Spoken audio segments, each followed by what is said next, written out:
The word Veda, which means to know or to understand, to perceive, and really everything in life, the whole of knowledge that we get, whether it's interaction, social knowledge, whether it's scientific knowledge, or whether it's just knowledge of the self, who am I, all these gets clubbed together as a Veda.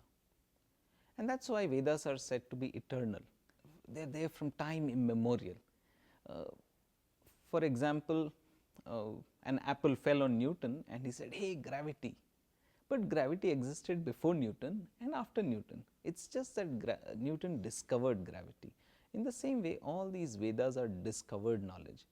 At various points of time, various rishis sat down, meditated, experienced different aspects of life, right from Ayurveda to Vastu to so many aspects of life, the breathing, meditation, and all this body of knowledge got collected together, and this is called Veda. One might ask, what's the point of learning something that is so ancient? Let's move with the modern, let's move with something new.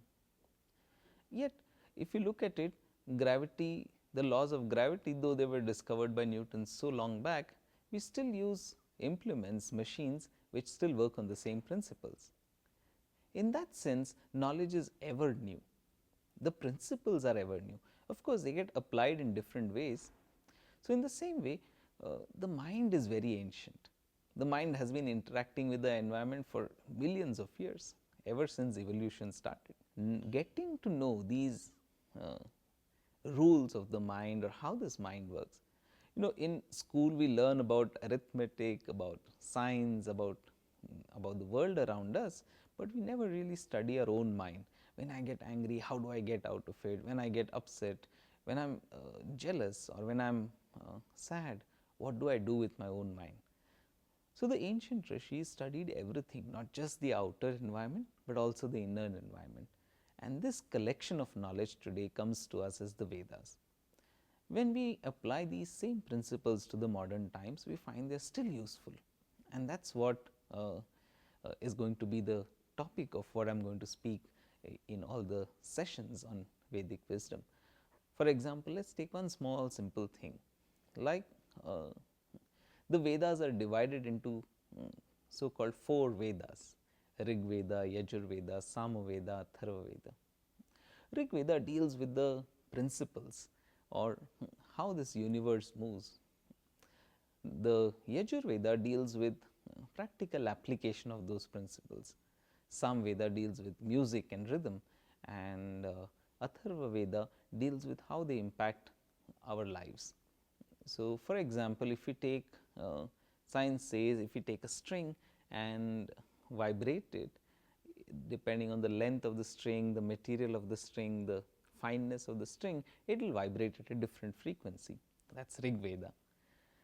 Someone takes that principle and puts it together as a guitar. That's the Yajur Veda. Someone says, oh, there's a guitar. You give me a guitar, I can make sound, but you give it to a musician, he can create music out of it. So, the same guitar, when it starts to create music, that's the Sama Veda. And different types of music affect us in different ways.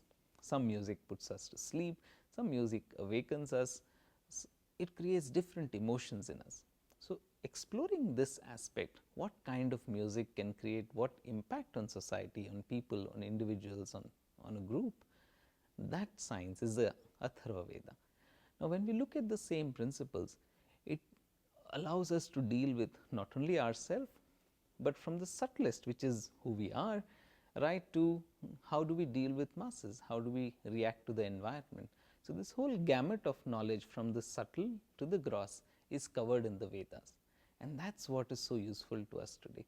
And it is very interesting, very fascinating to look at how all these things are linked to how people behave, how interactions happen, how we can use this to perceive this environment around us, how we can use this to improve relationships with people, and that's fascinating.